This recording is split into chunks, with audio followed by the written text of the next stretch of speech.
So since I started my plan of walking around the outside of Jeju Island, I guess one thing about it is that now, that's the exciting thing. Get on a bus, go to the point I have not gone beyond yet and keep going. But the other side of that is that now, just my little neighborhood, as nice as it is with all the waterfalls and stuff, I would just kind of wander around here sometimes, but now it kind of seems like, I've explored this neighborhood enough. I want to go to the new neighborhoods, but maybe not every day, day after day after day after day. So I'm kind of falling into, I was in this pattern in Seoul of taking a day to adventure and then taking a day off. And I'm kind of doing that again, but in a much better way. In Seoul, I did it because, the pollution was terrible and I didn't initially like the city anyway. So now it's all a lot more positive this time, but it's still kind of nice to take a day off in between. Adventuring every day wears you out. In Japan, I adventured like crazy. Anyway, the point of all this rambling is tomorrow I'll get back on the trail, but today just took the day off, edited some podcasts, hung out at the hotel. But I went to McDonald's and it was real busy, big lineup for the machine. So I was like, let me just go check out KFC. Let me try, because I couldn't navigate the machine in Seoul. I couldn't get it to take my credit card. But amazingly, it works here in Jeju. I thought, if anything, Jeju so far has been a little tricky for touristy stuff, ironically, despite being such a tourist place. KFC worked, though. And the thing that every little kid has always ever said, or every adult, or everyone, why doesn't KFC just sell the skin? Why isn't that an option? Well, that is an option in South Korea. And I got this shit. And it was like pretty cheap. Under $2. It looks gross. I mean, it's exactly what it is. It's the skin with just the herbs and spices. So let me try one.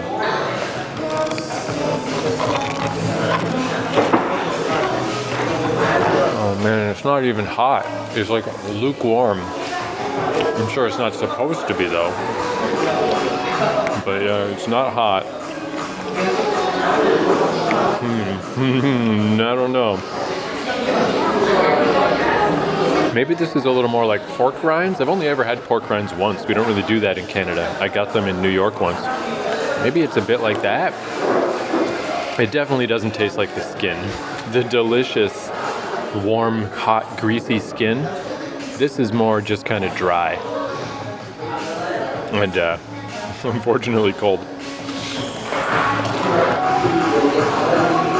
Anticlimax, but it's just such a crazy thing. Again, like how things have felt a lot more normal since I left Seoul, but I do remember Seoul in particular seemed like I was in a VR unit that was like kind of fucked up and wasn't working right. Like everything was just so crazy and weird in Seoul. And this felt like that, of like, I can't believe this dream item that every 8-year-old would want is a real thing. So I just felt like I had to try it. I had to report on it, but it's pretty bad. It's not good. Because, it is what it says it is, and it's not, I guess it is chicken skin or some approximation thereof with the KFC stuff on it. But, yeah, it's just dry, it's stiff. Even if it wasn't cold, I just, So, keep the dream alive, but the reality, it's a good thing that it's not good. Imagine if this became my thing. I'd come here every day to get chicken skin, and then when I leave South Korea, I'm dreaming of the chicken skin. What a nightmare that would be for my own health and sanity. Okay, anyway, there's the chicken skin update. Stay tuned. Tomorrow, we'll get back to adventure.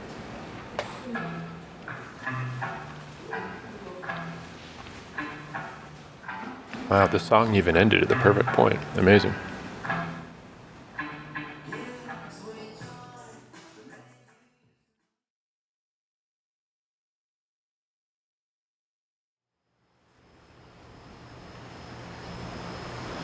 All right, it's the next day. I'm back on my journey to walk all the way around Jeju Island. A somewhat time-consuming task, but one that I've learned is super easy. It should really be no problem, just a matter of time. So I'm picking up where I left off, which is Namwon, Namwon. And I was kind of doing a day on, day off with this mission, but that's not a hard and fast thing, because maybe tomorrow I'll hop back on this plan right away, because I have a feeling today is going to be a pretty small journey. Man, it's nice today though. It's like just a little bit overcast, just enough to keep the sun away. I'm not even sweating right now, which is pretty fucking remarkable. It's real windy. This is nice, just a nice coastal breeze. But yeah, I opened up with that eating the chicken skin from KFC. I looked that up a bit, like, is this just a Korea thing? It seems that it is. It started real small. There was only like 6 KFCs in the big cities that did this, and now it appears they all do. And apparently, fried chicken skin, I think they said Thailand is where I read. There's somewhere that does this where it's like pretty good. It's just like a traditional food. But yeah, the KFC version, it's not good. It's fucking shit. Because I was having a little bit of a tough time falling asleep last night, and it's like, hey, I wonder why. What's the culprit? I mean, maybe there's no culprit. Could just be insomnia. Could be anything. But then my stomach in the early hours of the morning was like, oh, washroom time, my friend. And I mean, was it a coincidence that I ate chicken skin and whatever other big gross KFC meal that day? I mean, I was getting over being sick. I have a feeling it's probably both. It's probably both things, but the KFC sure didn't fucking help. But yeah, I didn't get all the sleep I would have liked to get.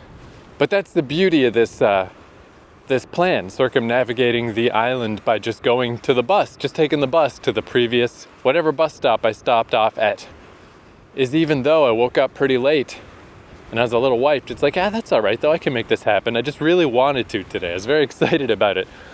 Because not just for the walk, but this is the spot where I found an Idea coffee. And I ended off the adventure last time with a coffee. And it's like, fuck yeah.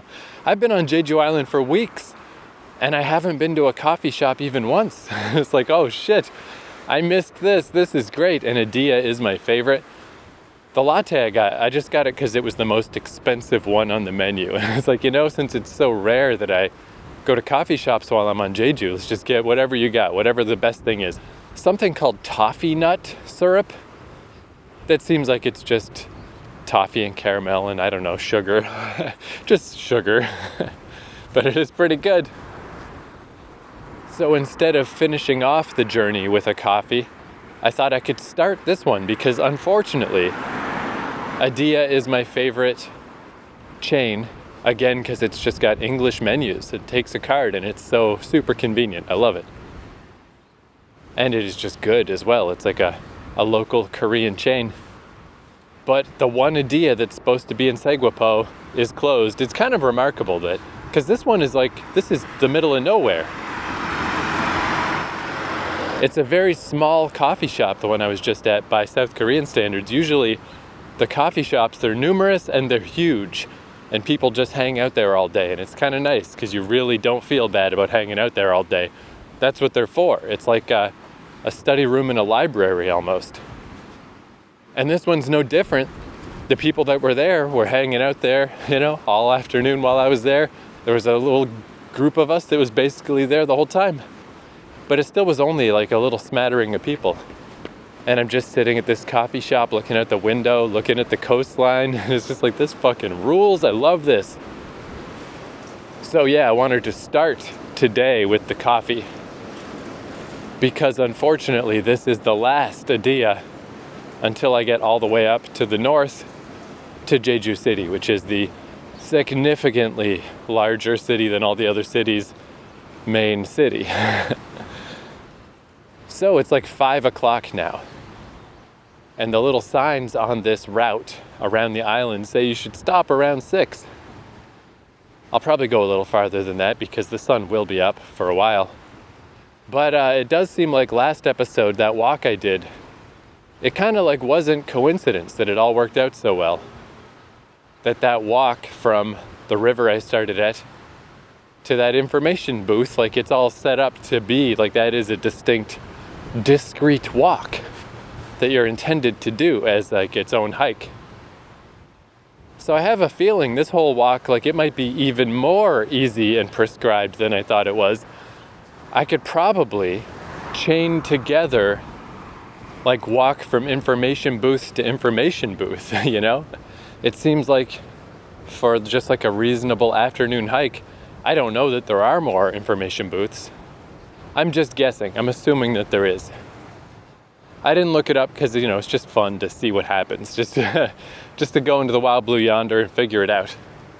But if there are information booths in the more major neighborhoods, you know, with like bus exchanges and stuff, those do seem like the easiest, most optimal place to cap off the journey for the day.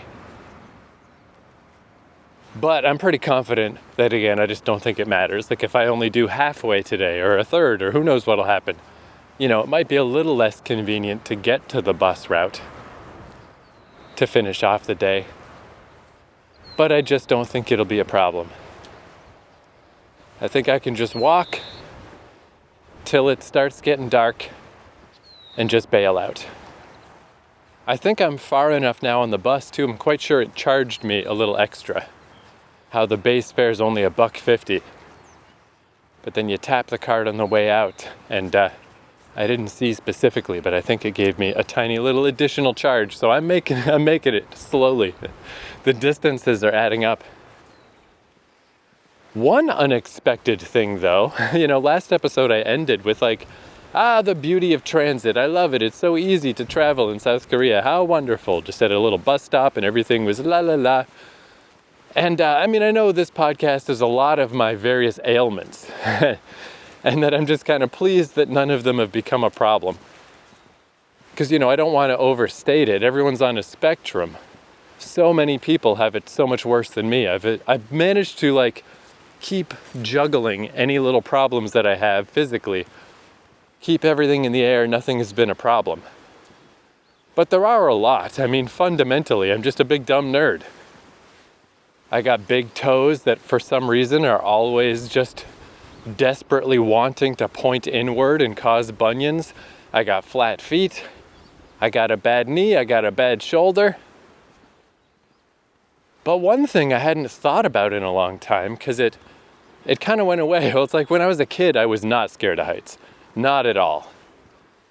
Me and my brother used to literally rappel down cliff sides with just like work gloves and a rope that we tied to a tree. And then when I was a teenager, I remember it specifically, I was like 17 or 18. I think I was 17. We were on a family trip, our final family trip to Florida before, I don't know, we just stopped doing that kind of thing. And I was at Universal Studios and I was on a roller coaster and I distinctly remember that feeling of like, that was not okay. I can't do this anymore. I'm not a roller coaster guy. And then that turns out was part of a big fear of heights thing. Whereas in reverse, as I developed a fear of heights, one thing that used to be a problem that went away was motion sickness. I mean, maybe these things are related. Inner ear problems, I have no idea. Balance stuff. But I used to get really bad motion sickness when I was a kid, you know, if I was on a boat or even just in a car. And I used to have to, you know, it really helped if I could sit in the front seat and just stare forward out the window. But if I was stuck in the back, again, just have to stare at the window. Like I could not read a book or play a Game Boy or anything in a car. I just got horribly nauseous. But that mainly went away. I don't really notice that so much as an adult. And then big stuff like buses, generally, it's not that bad. You know, they're pretty big and stable, and I just never really noticed it being a problem. Man, it's a problem on South Korean buses. This came out of nowhere. I have no idea why. I mean, they are very rattly and rumbly. I don't know. I mean, I don't even, because I don't know what causes it in the first place. So I don't know what the culprits are here. But I noticed right away, heading back home the other day, I was like, oh, I haven't felt that in a long time.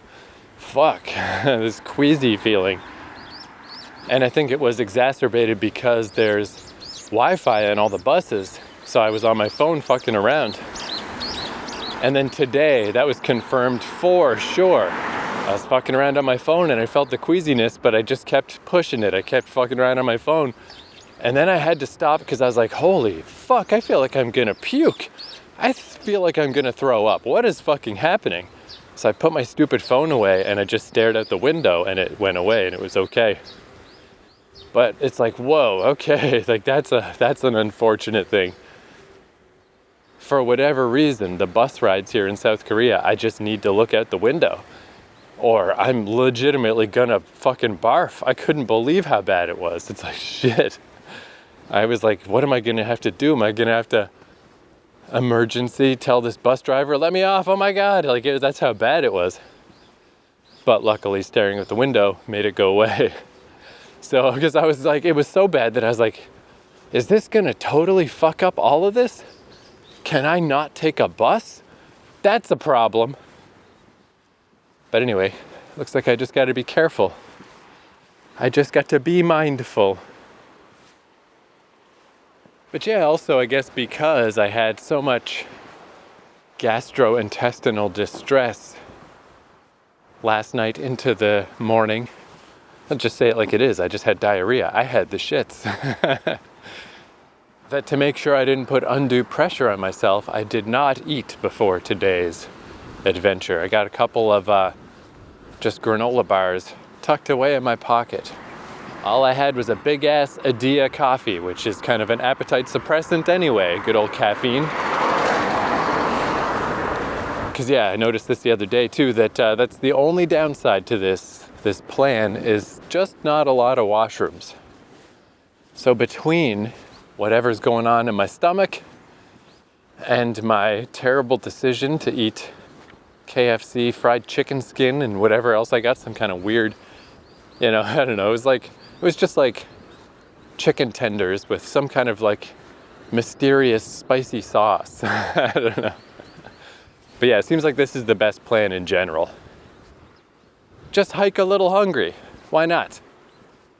It's a lot better than the alternative of like, oh, I'm so nice and sated and I have hiking energy. First off, I don't need hiking energy.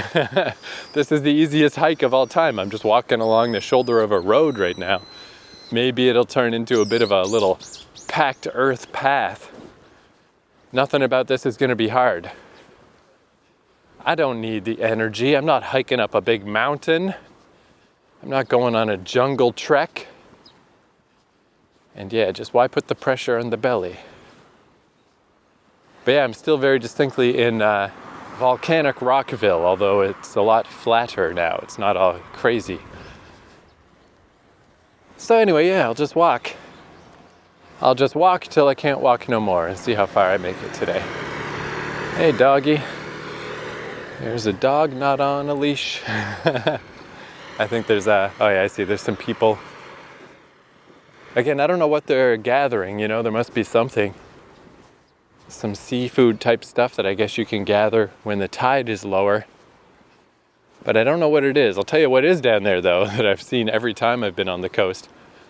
The little black insect things that, again, I don't know if it's counts as an insect or if it counts as a sea creature or if it's some amalgamation of the two.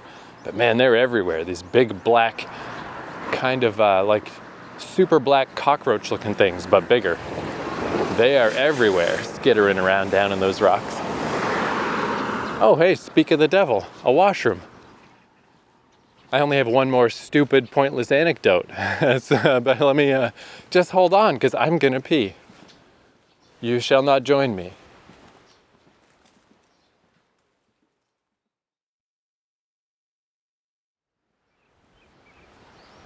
Fade out, fade in. What a nice pee. But anyway, at that Adia coffee, the whole reason I haven't been to a coffee shop on Jeju is that what I love about Adia is the touchscreens. Any business with a nice touchscreen that takes a foreign card. I love it. It's my fave. Oh, here's a map of all of Jeju. Does it say where I am? Well, I can figure it out. Trying to figure out how far east have I been. The Jeju Teddy Bear Museum, I think is roughly, that's close enough to how far east I've been. And there's the falls. City Hall. The City Hall where I caught the bus? I think it is. The Segwapo Intercity Bus Terminal or thereabouts. There's Seosokkak River. That's the first end point. Over here, Namwon. That's the second end point where I started today. So yeah, I'm just somewhere east of there. And yeah, it doesn't look like... It does seem like, based on this this map that just has various stuff, you know, there's way more stuff down by Segwapo, obviously. At this point, not as much. Pyoseon Port, the Jeju Folk Village Museum, Pyoseon Beach, seems like the next major area. Will I make it there? Who knows? It is a bit late in the day, and it's very hard to judge distances. I'm gonna say probably not, though. It looks pretty far. Geez, and then after that, maybe just nothing for a while. But hey, that's okay. Again, I'm not doing this to actually see stuff. I'm just doing this to do it. But yeah, generally speaking, in Japan, I was very surprised right from the first time I went back in 2019. You know, I knew that the English level wasn't great there, but still, just in my arrogant North American way, you know, I just assumed, you know, I've been to the Netherlands, everyone could speak English. I've only been to Mexico on a cruise, so clearly that doesn't count, but everyone could speak English. America, Canada, of course, everyone speaks English. Yeah, no, I just arrogantly assumed, like, oh yeah, I know it's not going to be perfect, but everyone's going to speak English. Everyone just speaks English.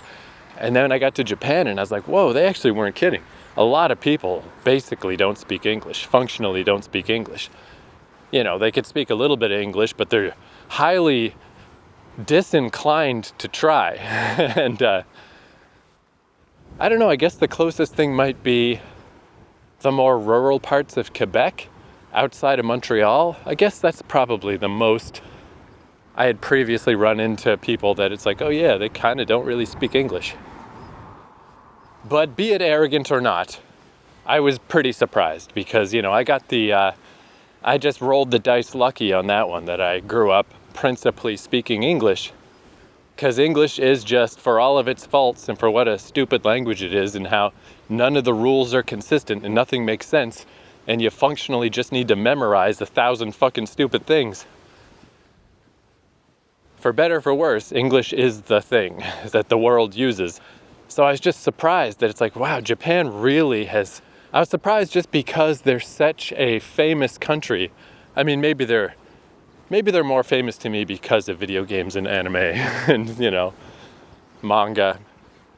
Maybe on the world stage they're not actually all that super famous, but to me they are. Japan is best in class at so many things, and they're so super disciplined about, you know, things that they care about. So I guess I was just surprised to get there, and it's so clear, like, oh, English, the English language, that is not something they care about. That is not, that's not a high on the hierarchy. And yeah, I mean, that's one reason why I never did go to McDonald's. I wanted to go just once, just to see what it was like. And now, you know, hey, South Korea's taking care of that for me. I'm very familiar with what it's like to go to a foreign McDonald's now. But I was like, I should just try to go once, I guess.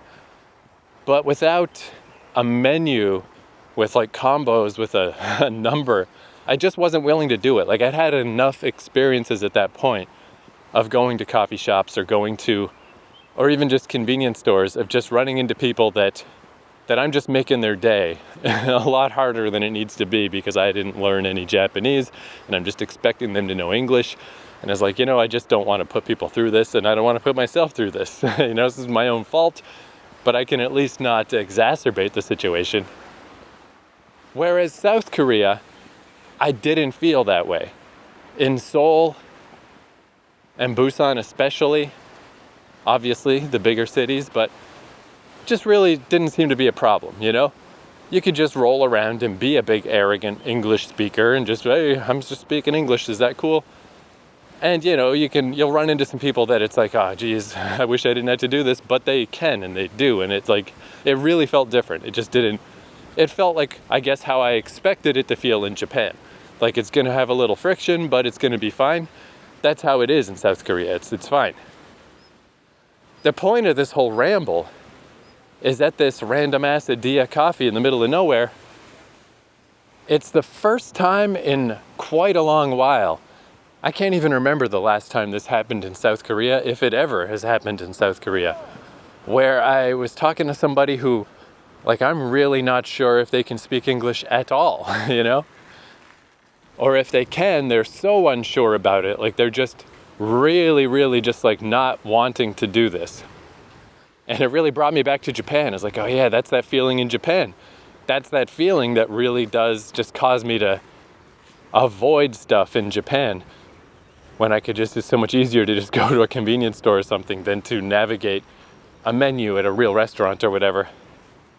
I'm not saying that my crappy way of traveling is the right way to go, but I'm realizing more and more, like, I kind of can't hold it against myself because it really, the feeling is very palpable of like, these people wish I wasn't talking to them, They wish an English speaker wasn't making their day tough.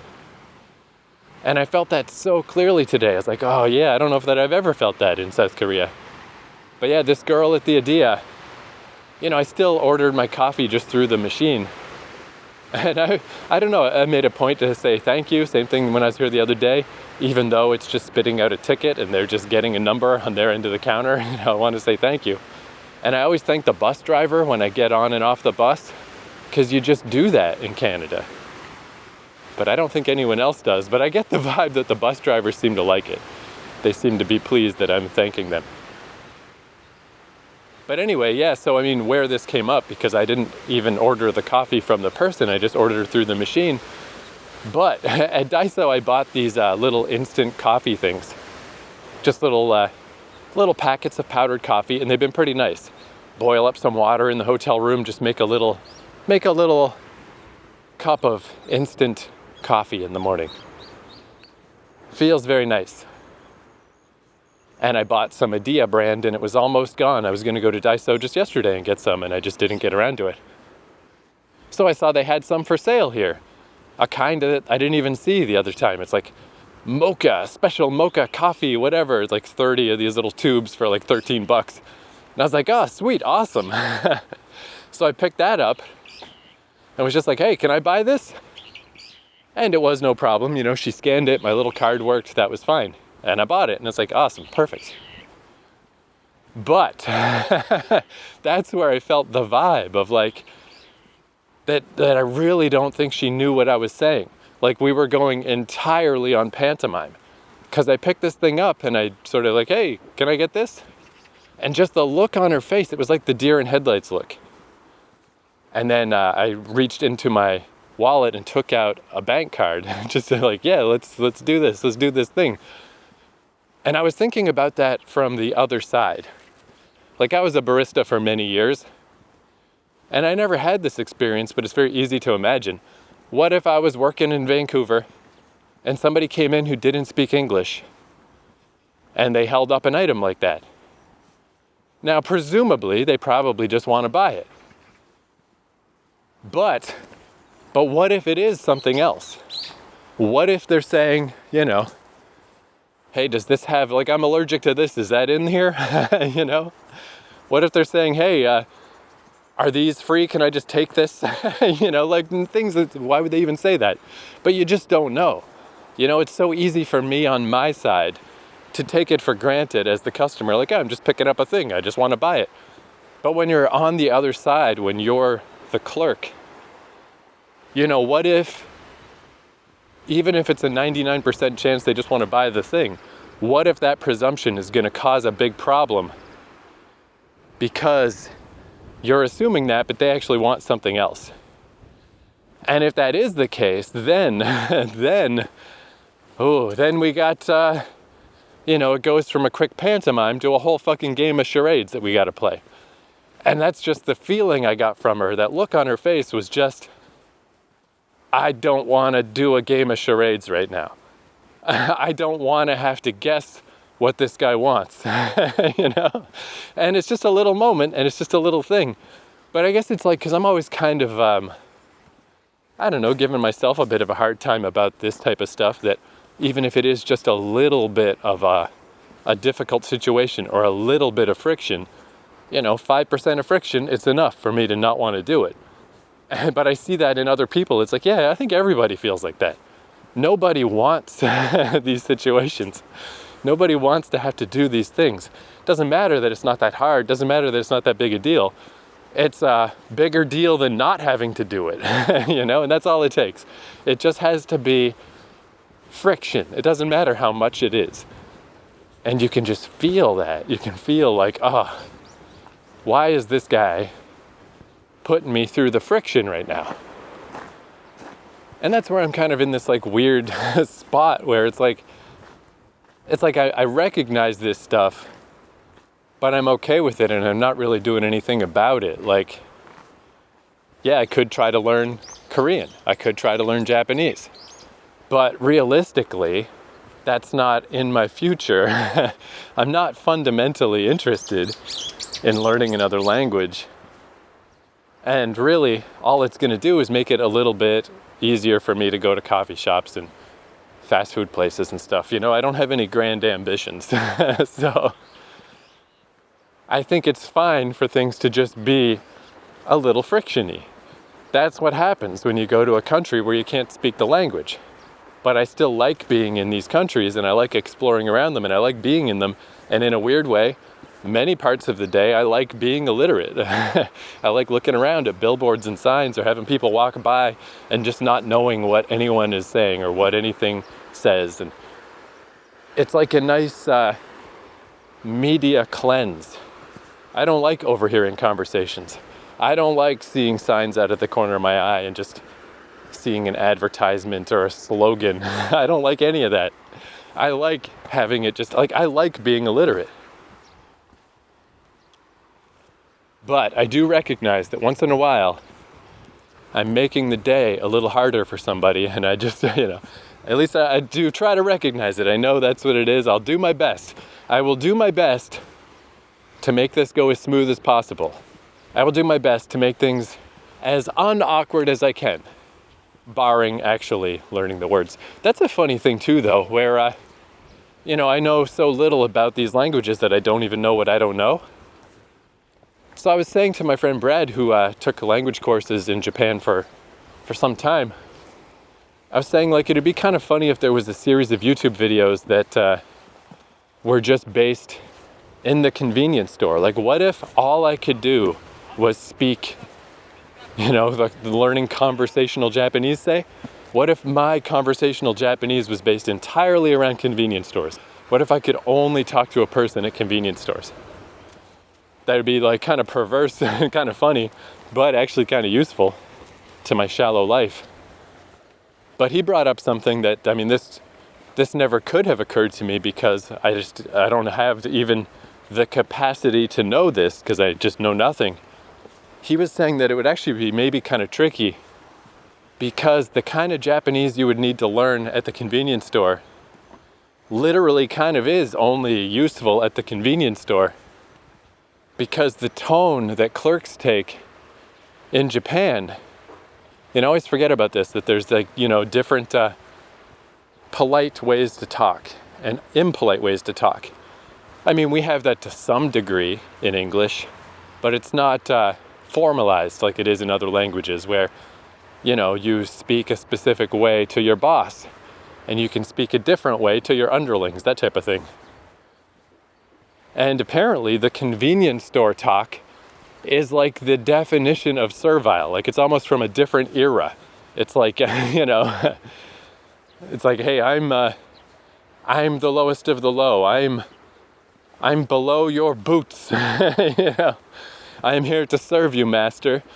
And not really. That's not really what it means. But they just have adopted that idea that if you're in a customer service industry in Japan, you know, you just, I don't know what would be an equivalent. Like if I spoke like ancient English, but only to customers. Like if I just talk like this, but then I got to my coffee shop job and I'm like, oh, forsooth, master, you know, a million thanks for your patronage, my lord. Please have the finest of days, my liege. You know, if I only talk like that at work. He said it's kind of like that. Like even if I learned convenience store Japanese, I like kind of why bother? It's not useful in your normal life. You'd be better off just learning some normal Japanese. And of course it's all theoretical because without a larger goal, you know, without some kind of like, oh, I'm going to move to Japan, or I'm going to work in Japan, or I'm going to get married to someone in Japan. None of those plans are on the horizon. I'm just a wanderer. There's one of those big, creepy bug things.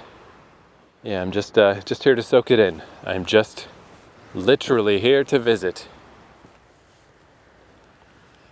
Are these little teeny crabs? What are these? These are different. Hey, yeah, they're little crab guys. Hey there, little crabs. Hey there, Mr. Krabs. It's weird too, though. I mean, there are these like polyglots on YouTube who can speak like a zillion languages. And it's impressive on the surface. But it's also weird where you'll see these videos of like, I was in an obscure area of China. They couldn't believe it when I understood what they were saying and I just started talking to them fluently. And it's like, yeah, it is pretty cool in that first moment. There's that little moment of delight of like, oh, geez, you can speak this language and your accent's pretty good and stuff? Whoa, what the hell? But then in the next moment, it always immediately turns into the most boring small talk you could ever imagine. And that's what I hate in North America. I don't want to talk to random people about nothing. I hate that shit. I want to get away from that shit. I love going somewhere where I can't talk to anybody because I can't talk to anybody. It's nice. It's just so strange to be like, to see these people on YouTube where it's like, yeah, I'm at the obscure area of China and I'm talking to the Chinese person in Chinese. And all I have to say is like, hey, so you live around here? Good weather, eh? Hey, this place is nice. Like, it's so fucking weird. What was the point of that? What was the point of learning these languages just so you can chitter-chatter with somebody? You know, it's not like you're learning the deep, dark secrets of an alien species from another world. It's just somebody on Earth. It's just somebody who probably went to McDonald's yesterday. What the fuck is the point? I don't really get it.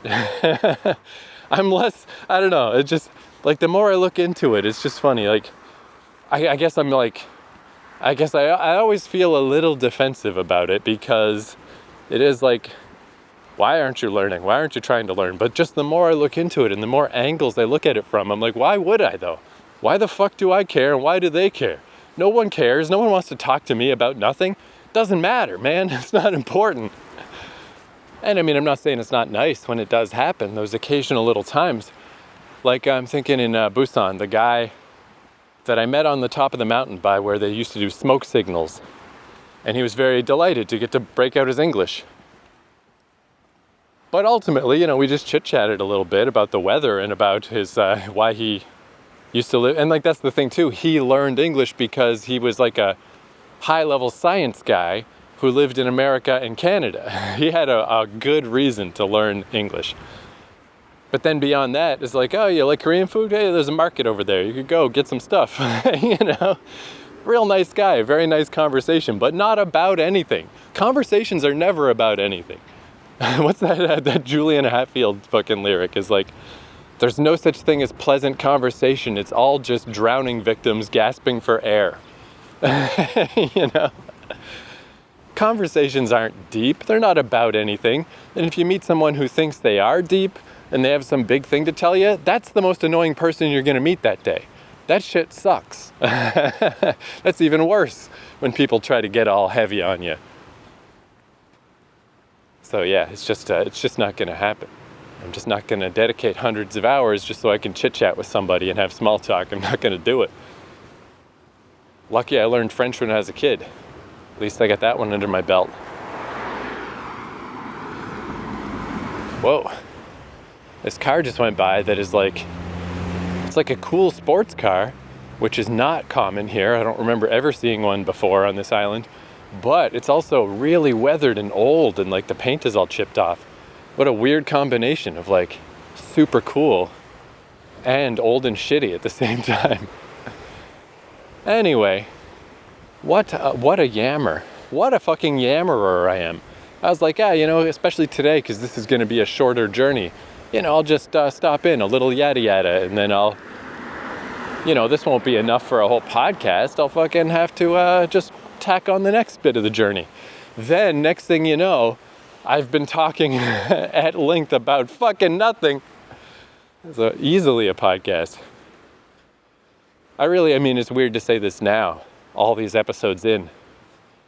But I just really don't know about this podcast. There's times when I listen back when I'm editing them where I'm like, dude, this is about nothing. Either this is really about nothing, or it's really boring, or you're just describing something in such minute detail that it can't possibly make sense to anybody. What the fuck is the point of this? But then there's other times where it's like really cool or interesting or something neat happens, or I listen back and I'm like, man, I'm glad I captured that. That actually is kind of useful. It's very 50-50, but I guess all I can think is like, I remember Conan O'Brien saying that like with late night TV where he just did an episode every day, and obviously some were better than others, but you just can't keep it all in your mind. Like it's impossible to have perspective on what you're even doing, especially after you've done hundreds and then thousands of these episodes. And he said that the best way he had it described to him, that he felt like was the best way to keep it all in mind, was to think of it like a big, tapestry is the wrong word. What's like a tapestry when it's made out of tiles? It's like a giant tile artwork where each day you're laying down a tile. And today it's a blue tile, and tomorrow it's an orange tile, and the next day it's a yellow tile. And the little specific tiles don't look like anything. They don't suggest anything, they don't mean anything, it's just a little tile, it's just a little color. But someday, when it's all over, and you pull back and you look at the whole thing, then it's a big picture. Then you see the whole thing, and you're like, cool. So that's what I was working on all this time. That's not bad. And I just gotta hope that that's the case here as well. Like that the totality of this is interesting and is useful to somebody and has some fucking purpose. Because like the individual episodes, the individual parts, the individual moments, who the fuck knows, dog? This shit might mean nothing. But hopefully the totality adds up to something. All right, that's enough. That's enough yammering. Let's fade out again, and then we'll fade back in when we see how far I got. Oh, wait, one last little thing, just because I'm seeing them right now. I did mention last episode that those tetrapods that are all over Japan, that there's not that many of them around here because I think the volcanic rock of the shoreline, it's kind of its own. It's a natural tetrapod. Right after I said that, I saw some last episode and I forgot to mention it. And here there's a whole bunch. I'm on a little walkway that's going out to a lighthouse or something. And there's tons of these tetrapods, the big concrete tetrapods. But yeah, there's still far fewer of them than there are in Japan, but they are around. There are some in South Korea. And once they hit hard. There's a shit ton of them.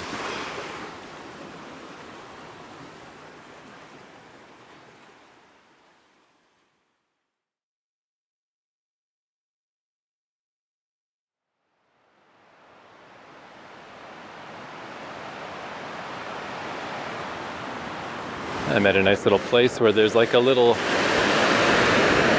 mini river that goes under the road and out into the ocean. So it's only like 6:20 It's not super late, but I am thinking this little mini adventure should probably wrap up, because basically, yeah, this stretch that I'm on, it is all just a nice rocky shoreline, quite low to the ground, not like big cliffs and stuff. Quite a few fishermen, and in fact, I think most of these buildings I'm walking by, I'm like walking behind fishery type places mostly, I think. And yeah, just random fishermen just standing on the rocks, casting their lines. And I was thinking with seeing that map, and there's not really anything on it, even though it's just, it's a tourist map, but tourist-wise, it's like, not much coming up. And the end of the Adia coffee and whatnot. But then I did have this thought, I think because I didn't eat today, so my mind's on food a bit. I was like, yeah, when I do get back, the place where the bus drops me off is not that far from McDonald's, I'll probably just do that. But I thought, what if? Is there Wi-Fi here in the middle of nowhere? And amazingly there was. The Jeju free Wi-Fi totally works. Hey, there's a rooster and a chicken. They're literally on the other side of the road. Okay, the rooster's not crossing the road. Okay, no, chicken, neither. Right on the line.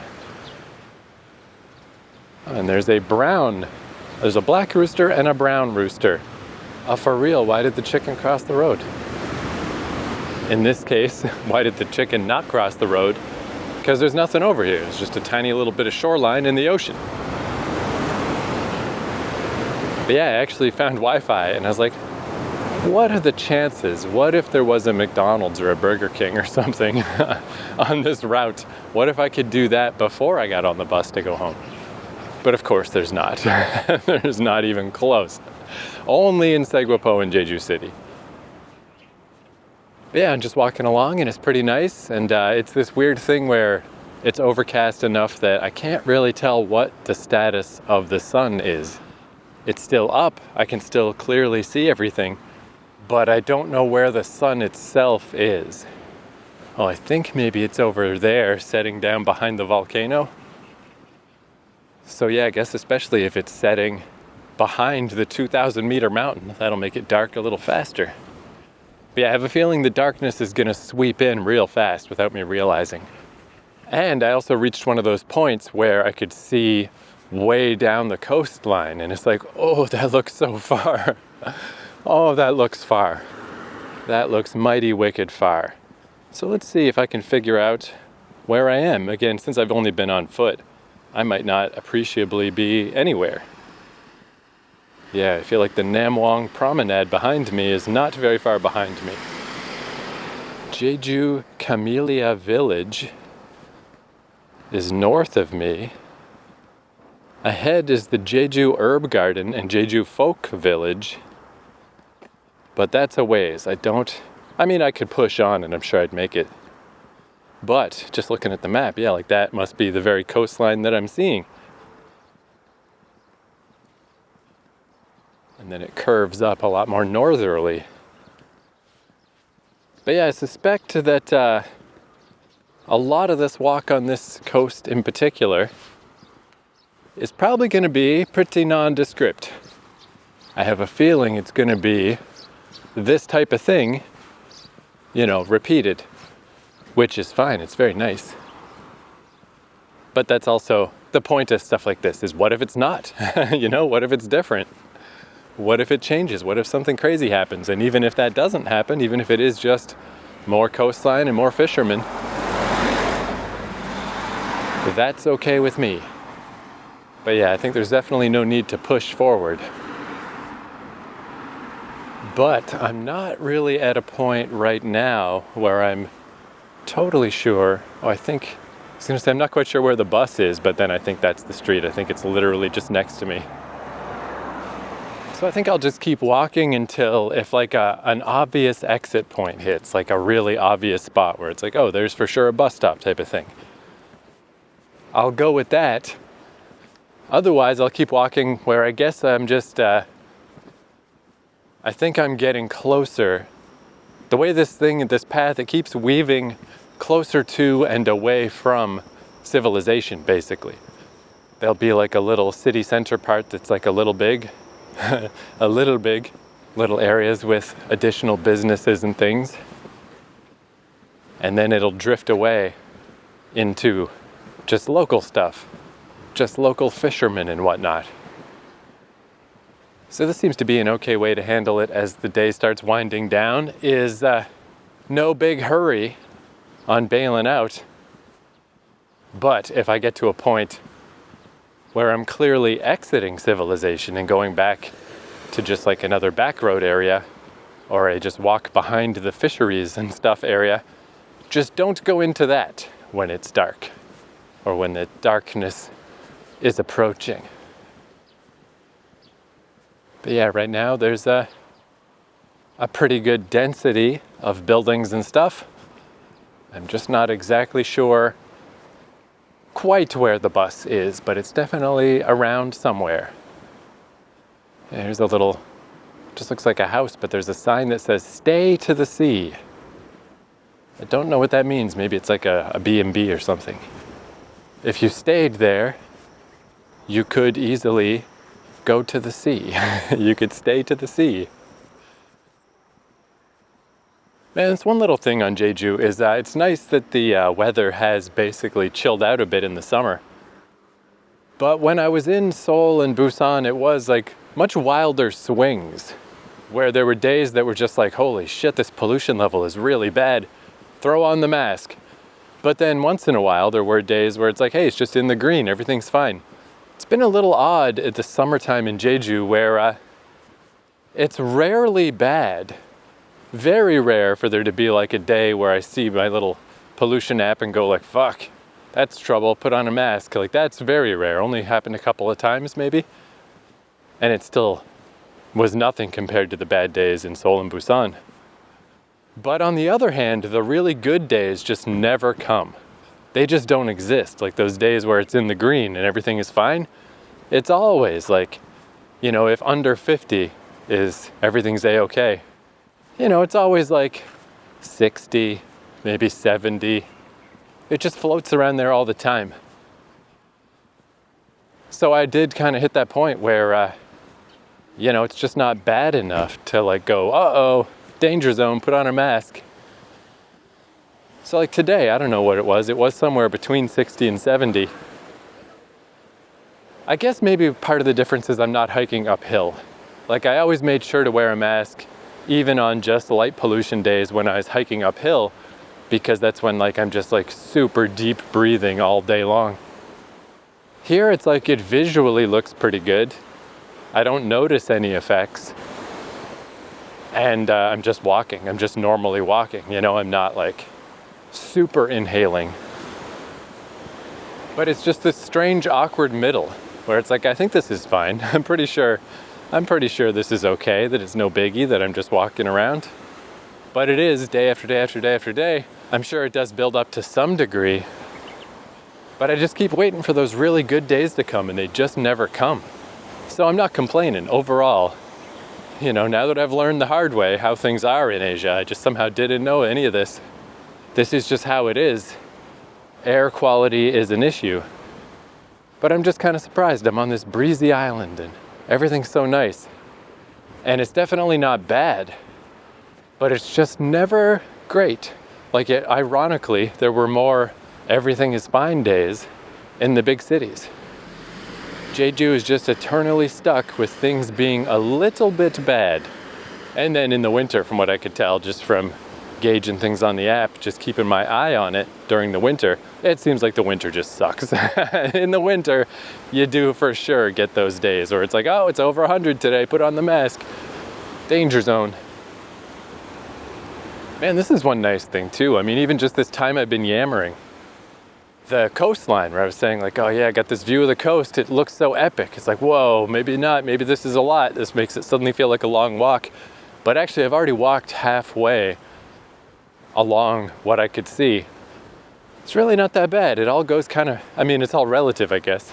By car standards, this is like crazy slow, you know? But once you're in walking mode, it's actually surprising to me how fast I'm going, how fast I'm getting somewhere. This is only like the third proper day. And today was almost a write-off. I got so little done. I started so late in the day. Hey, more fishermen. But yeah, if I zoom way out and look at the blue dot compared to Segwapo where I started, I'm passing fantastic burger. Historical landmark, Mojasang. It's just like, what am I getting near that is a thing? Cool, and the internet just popped back up, so Mojasang is just a little statue. Well, that should do. Good place to put my little marker. Ah, I see, okay, perfect. Yeah, I'm on this little coastal road. This is gonna connect up to the bigger road. And since I just keyed into the magical Wi-Fi, the bus stops appeared. And there's a bus stop right by Mojasang. I'm gonna put a pin on that right now. The Songcheonggyo Bridge. Songcheongyo Bridge bus stop. Save, thank you. That's where I will begin next time. Awesome. So yeah, even, man, a day where I was up all night, pooping myself, didn't get to bed till like 7 a.m., rolled out of bed at like 12:30 in the afternoon, just feeling like, and didn't finally get rolling for ages, then had a coffee before I even started. Like, this is like the worst day. This is the stupidest. This is about as late in the day and as little walking as I could conceivably even get done in a day, and it's still not bad. This would be a fine pace. This would be no problem. But there's no more ideas, so I don't think I'll be starting the day off at a coffee shop anymore. That was just a fun one-off. I suppose too, one thing I realized, again, it's so nice that it's overcast today. It's so much better. Bright sun is the fucking devil. But I did realize on the sunnier days that I am walking with the sun behind me on this coast, which is extremely handy. But then I realized if I start going the other way, if I go west from Segwapo, as I've gone like just a little ways, that's walking into the sun. That's no good. Because I was thinking I would go along this coast until I get to Jeju City, and then I would walk along the other coast from Segwapo up to Jeju City again. But maybe I'll just do like an entire actual counterclockwise loop, just so I won't have the sun in my face. Or, wait, does that make no sense? Once I get up to the northern shore, then I will have the sun in my face, right? I guess we'll see. I mean, that's not the worst thing too. I could just walk into the sun, but it's like wildly less pleasant. So, I mean, that's the other thing. I don't have to do this contiguously. As long as the points all join up in the end, as long as I've made it all the way. Basically, if I use the bus stops as the guideposts, if I walk past every single bus stop on the 201 and the 202 line, then we're good. Then I did it. All right, well, another delightful day walking around. I can't believe this is happening, you know? Like when I first had this idea, it was so weird. Oh, get hotels and set them up all around the island and all this like carrier luggage everywhere, all these like terrible initial plans. Just didn't realize how easy it is to just hop on the bus. It's just so cool that this is actually, I'm doing this. I'm gonna do this. I'm gonna walk around this whole goddamn island. Eventually. Maybe not today, maybe not tomorrow. Later that day, hey, there's a bus going by. What could be a better sign of salvation? Yet another beautiful rocky beach. There's actually nobody fishing on this one. No islands at all out in the ocean today. Just the perfectly straight, flat line of the ocean. There's a monument with a cross on it, but that's not the one. Mojasang is right across this bridge. Well, hold on, let me just say, this is so, what a stupid podcast. I was like, I'll just hold on until I get to there. I'll just end the podcast when I get to that monument. No one can see it. It doesn't matter. I could just lie about it. I could just say like, here it is. I'm standing in front of it right now. And then an audio forensic person could be like, that's not the right traffic pattern. He's clearly not there yet. But it seems like maybe I should end at that actual monument. I'm so close, so let's do it. I guess that's a minor issue is this road. It does also, the bus sort of also weaves in and out of the communities and this major street. And currently, this major street, it's it's only 4 lanes. It's not huge. But how do I cross? Oh, and there's the 201. But yeah, it looks like I'm gonna have to overshoot the bus stop a little bit, get to a crosswalk, although that is one thing that I've noticed a lot here on Jeju, is an unfortunate lack of traffic lights. I definitely do not enjoy trying to cross the street without a traffic light, but I mean, as you can hear, there's no traffic at all right now. I'm just gonna cross. I'm jaywalking. Like, why bother walking to the crosswalk when there's no lights? The crosswalk's not gonna be any better. All right, there we go. I broke the law. I crossed the crosswalk. Oh, and there's the fucking statue. Fuck, it was on the side of the road that I was just on. Anyway, there it is. I can see it across the street. That's fucking karma in action. I fucking crossed the street right at the point of the thing. It's a very small statue. No offense to it, but it's not special. It's not important. I wouldn't even take a picture, and I won't take a picture. Thank you for being a landmark, Mojasang. But I don't need you. And this is cool too. So here we are at the bus stop. Having just missed the bus, what do we got here? 16 minutes till the next 201, and nothing stops here except the 201. Oh, and now that I'm in the shelter, Wi-Fi again. Delightful. Oh man, yeah, and this is a good place to wait 15 minutes for the bus, because across from me is just the beautiful, endless ocean. Not fucking bad, my friend. Not fucking bad. Okay, wow. Most rambly episode ever? Possibly. Thank you for listening. I'll talk to you next time.